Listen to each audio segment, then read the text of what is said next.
से अलग होना चाहती है। एसडीएम पत्नी ज्योति मौर्य पर पति आलोक मौर्य ने गंभीर आरोप लगाए, जिसके बाद दोनों के बीच दूरियां काफी बढ़ गई हैं।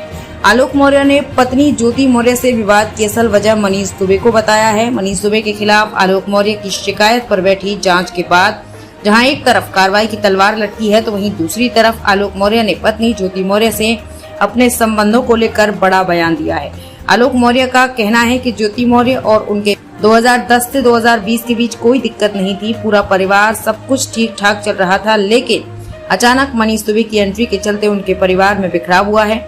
आलोक मौर्य ने पत्नी ज्योति से विवाद की वजह को सीधे तौर पर मनीष दुबे को ठहराया है। आलोक मौर्य ने दावा किया है कि उनके पास पत्नी ज्योति मौर्य और मनीष दुबे के बीच बातचीत के वीडियो मौजूद हैं। इसके अलावा अन्य बातें भी दोनों के बीच जो कुछ हुई हैं उसके सबूत भी हैं। इसी को लेकर उन्होंने जब ज्योति मौर्य से बातचीत की तो उनकी तरफ से विवाद खड़ा किया गया। उनके परिवार पर फर्जी आरोप लगाते हुए मुकदमे दर्ज कराए गए। आलोक मौर्य का कहना है कि उनके परिवार के बिखराव को रोकने की भी कोशिश की थी, लेकिन ज्योति मौर्य मनीष दुबे के चलते उनसे लगातार दूरी बनाती रही। यही वजह है कि विवाद अब काफी बढ़ चुका है। हालांकि आलोक मौर्य का कहना है कि वो 2 बच्चों के लिए अभी भी समझौता करने के लिए तैयार हैं, लेकिन इसके ज्योति मौर्य को पहले सब कुछ ठीक करना होगा।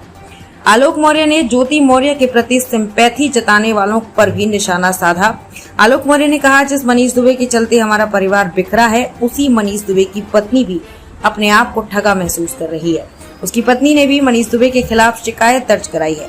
ज्योति मौर्य के प्रति सिंपैथी रखने वालों को मनीष दुबे की पत्नी के प्रति भी सिंपैथी रखनी चाहिए।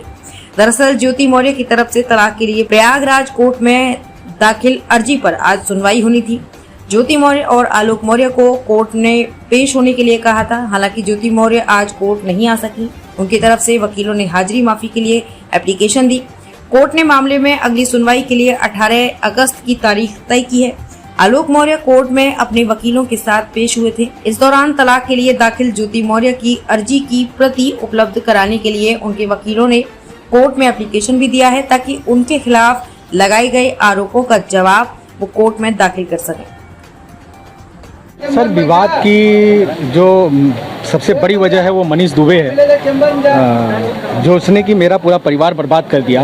और मेरा ही नहीं सर, वो कई परिवार बर्बाद किया। जैसा कि उनकी पत्नी खुद कह रही हैं ऑडियो में कि वो उनका नंबर 4थे पे है।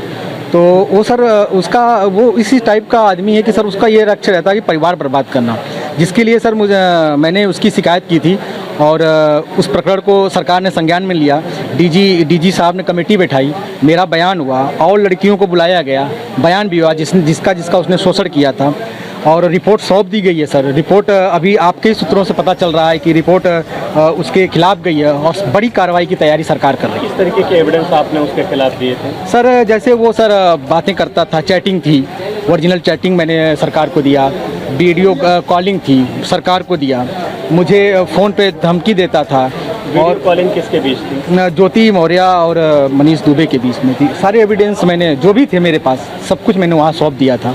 उसी को विचार करते हुए कार्रवाई की। बयान कब आपका ये दर्ज हुआ था, कब ये साक्ष्य आपने उपलब्ध? सर हमारा ये बयान 3 जून को दर्ज हुआ था।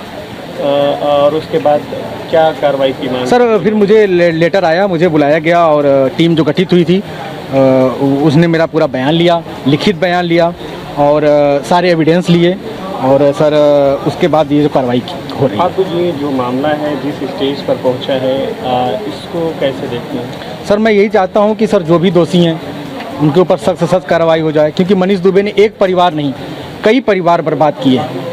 जैसा कि हमारे एक संपर्क में हमारी एक बहन ही कह लीजिए, अमरोहा की होमगार्ड है, उसने भी मुझसे संपर्क किया और मुझसे रो के कहने लगी कि भैया वो रोज़ मुझे रात को बुलाता था, मैं नहीं जाती थी तो मुझे निलंबन बर्खास्त कर देता था। उसने अपना लेटर दिखाया, उसने आज ही नहीं 1 साल पूर्व डीजीपी साहब को और कई जगह शिकायत किया था, लेकिन उसके ऊपर कोई कार्रवाई नहीं हुई। और उसने मुझे लेटर लिख के भेजा और मीडिया को भी लेटर दिया कि अगर मनीष दुबे के ऊपर पहले ही बड़ी कार्रवाई हो गई होती तो आज आलोक भैया का घर टूटने से बच गया। ये बताएं, ये तो मनीष दुबे का रहा मामला। ज्योति से जिस तरीके से आपकी दूरियां हो गई हैं, इसके पीछे मनीष ही आप वजह मानते हैं? बिल्कुल सर, पूरी तरह से मनीष ही गुनहगार है, लेकिन मैं कहीं कहीं ये नहीं कहता हूँ कि मेरी ज्योति जी का हाथ नहीं है। अगर मैंने उनको बहुत समझाने की कोशिश की, पारिवारिक बातें बैठ के कोशिश करने की, यहाँ तक कि मैं आप पता कर सकते हैं उनके गांव से भी कुछ लोगों को मैंने बुलाया था कि मामला बाहर जाने से अच्छा है कि घर में निपटा लिया जाए, क्योंकि हमारे साथ 2 बच्चे हैं। और मैं आप लोगों से सर शुरू से कह रहा हूँ, मैं बच्चों के प्रति बहुत ही इतना लगाव है सर कि मैं बच्चों से दूरी आज तक कभी नहीं रहा हूँ सर। मैं हमेशा बच्चों के साथ रहा हूँ, बच्चों की देखभाल किया हूँ। और एक बच्चे का सर, आप भी एक पिता होंगे, एक बच्चे से दूर होने का दर्द आप अच्छी तरह समझ सकते हैं सर। मैं उस पीड़ा से गुजर रहा हूँ सर। और मैं अभी कुछ दिन पहले मैंने एक बोला था, जो कुछ लोग गलत भ्रांतियाँ फैला रहे हैं कि आलोक माफ़ी मांग रहे हैं। माफ़ी मैं वो नहीं मांग रहा हूँ, मैं समझौते की बात कर रहा हूँ बच्चे के लिए। लेकिन जो गुनहगार हैं सर, उन्हें सज़ा मिलनी चाहिए, बस मेरी सही। दूसरा, आपने उनके खिलाफ तमाम एविडेंस दिए कि वो एक तरीके से भ्रष्टाचार में लिप्त है, ज्योति मौर्य। सर उसकी भी जांच हो रही है, टीम गठित हुई है। मैं सर यही करूँगी, जांच अगर अच्छी हुई तो सर जितने भी मेरे ऊपर ज्योति मौर्य ने फर्जी एफआईआर कराया है सर, 2000 उन्होंने ये दर्शाया है डुमनगंज थाने में कि 2010 से लेके 2023 तक उनसे फॉर्चूनर गाड़ी, 30 लाख रुपए और वगैरह मांगे जा रहे थे। तो मैं सर आपके माध्यम से ज्योति जी को ये बोलना चाहता हूँ कि आप एक खुद एक एसडीएम 2015 से हैं, और आपने 2015 से लेकर 2023 तक कहीं भी एक एफआईआर या शिकायत नहीं दर्ज की। 23 में ऐसी आपको क्या आन पड़ी कि आपने मेरे पूरे परिवार के ऊपर फर्जी मुकदमे डल लगाती गई। लेकिन सर मुझे पूरी उम्मीद है प्रयागराज पुलिस पे कि वो जांच कर रही है। जांच सर, जैसे डीजी साहब की जांच सर सामने आ रही है, वैसे ये भी फर्जी निकलेगा, सारे मुकदमे फर्जी उनके निकलेंगे। जैसे आपने एक एविडेंस उनके खिलाफ ये दिया है कि 6.5 लाख से ज़्यादा उनकी पर डे की एक तरीके से अवैध वसूली है सर।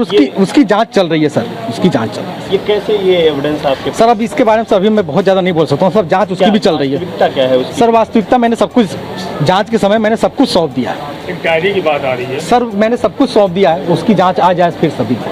एक चीज़ और है कि जो जिस जगह आपका मामला पहुंच चुका है, दोनों के बीच जितनी दूरियां आ चुकी हैं, कोई गुंजाइश है इसमें?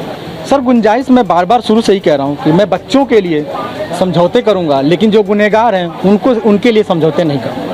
कोई समझौते नहीं करूँगा। गुनहगार को सरकार सज़ा मिलनी चाहिए। अदालत है, सरकार है, और मुझे पूर्ण उम्मीद है कि मुझे न्याय मिलेगा। ज्योति से कोई समझौते को लेकर के कोई आप कुछ अपील करना चाहते? अपील सर मैं यही कहना चाहूँगा कि मुझे बच्चों से मिलने दें, मुझे बच्चों के लिए प्रताड़ित न करें, नहीं तो मुझे उसके लिए कोर्ट का दरवाज़ा खटखटाना पड़ेगा। ज्योति से कोई समझौते की गुंजाइश है अभी? सर मुझे तो नहीं लगता कि परिवार बचाने के लिए सर, अगर वो चाहती हैं, अगर वो परिवार को एक करना चाहती हैं तो सर मैं एक बार बात करने को तैयार हूँ, क्योंकि परिवार सर बहुत महत्व रखता है। क्योंकि इसमें हम दोनों के झगड़े में ये जो न्यायालय में यहाँ पर मामला चल रहा है, इस मामले का क्या स्टेटस है?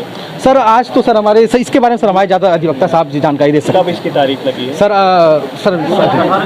18 जुलाई को लगी है सर। आज ज्योति को आना था यहाँ पर? हाँ, ज्योति को आना था सर। अब बता नहीं सकता कि वो आई कि नहीं आई। मैं उपस्थित हुआ हूँ, अपना पक्ष रखा हूँ और कापी निकलवाने की गुजारिश किया हूँ। आलोक जी, आज आपका कोर्ट में वाद था, आज क्या हुआ कोर्ट में? आपने क्या एप्लीकेशन किया था, कोर्ट ने क्या कहा? सर परिवार विच्छेदन का था सर, इसके लिए हमारे सर एडवोकेट साहब सर आप बात कर लीजिए। बाकी सर और सर जितना सर हमारा सर जांच चल रही थी, जो भी मैंने गवाही दिया था, जो डीजी सरकार की तरफ से एक कमेटी गठित की गई, जो मैंने आरोप लगाए थे वो सारे आरोप सही पाए गए हैं, और जल्द से जल्द मनीष दुबे और जो भी दोषी हैं उनके ऊपर कार्रवाई की हम लोग मांग कर रहे हैं। बड़ी कार्रवाई हो ताकि आगे कोई भी एक परिवार न टूटे। तो आपका क्या कहना है, जो पारिवारिक विवाद पे जिस तरीके से ज्योति मौर्य आपके ऊपर आरोप लगा रही है, क्या वो आरोप? सर बिल्कुल ये आरोप झूठे हैं, बेबुनियाद है, बिल्कुल बेबुनियाद है। और आगे मैं यही चाहूँगा कि झूठे बुनियाद में, झूठे एफआईआर में और कोई परिवार न फंसे, क्योंकि इसका मेन कारण मनीष दुबे। देखिए, उन्होंने डाइवोर्स के लिए वाद दाखिल किया था, और अभी तक आज उन्होंने कमलाशंकर पांडे जी को इंगेज किया है और मैं असिस्ट कर रहा हूं। और आज हम लोगों ने कोर्ट से निवेदन किया है और वादी से निवेदन किया है कि हमको वाद की एक कॉपी दे, उसके बाद हम जवाब लगाएंगे। और वो जवाब लगाने के लिए डेट तय की गई है, 18 अगस्त जो है इसका डेट है। और उसी के बाद जो है जब हमको कॉपी मिल जाएगी वाद की, उसके बाद ही हम लोग अपना पक्ष रखेंगे और उसके बाद बहस होगी। क्या उनकी तरफ से कहा गया है तलाक की अर्जी? अब उनका तलाक की अर्जी आई है, कॉपी मिल जाए तो हम बता पाएंगे कि क्या हुआ है। अभी तक तो उसकी कॉपी नहीं मिली है हम लोगों को। उनकी तरफ से फाइल की गई है? जी जी, उनकी तरफ से फाइल की गई है। ये करीब 1 महीने पहले फाइल की गई है, और 20 अप्रैल को फाइल की गई। नोटिस हमको रिसीव हुई है 1 तारीख को। इनको 1 तारीख को नोटिस रिसीव हुई है, आज का डेट फिक्स था। आज ज्योति को आना था कोर्ट में? आना था, चाहे वकील के माध्यम से जवाब लगाएं चाहे खुद आए, वो तो उनका अपना मैटर है। लेकिन नहीं है, नहीं आई नहीं वो। आप लोग पेश हुए थे कोर्ट? हाँ, हम लोग पेश हुए। हम लोगों ने रिक्वेस्ट किया कि हमको कॉपी दी जाए और कॉपी देखने के बाद उनका क्या आरोप है उसी के बाद तो जवाब लगेगा। कब होगी इस मामले की अगली सुनवाई? अगली सुनवाई 18 अगस्त को है। किसकी कोर्ट में आज मामला? आज कौन सी कोर्ट थी? अपना नाम बता दें। मेरा नाम हृदय लाल मौर्य है। खबरों में अब तक के लिए बस इतना ही। फिर होगी आपसे मुलाकात कुछ ऐसी ही खास खबरों के साथ। तब तक के लिए नमस्कार और देखते रहिए रीड न्यूज।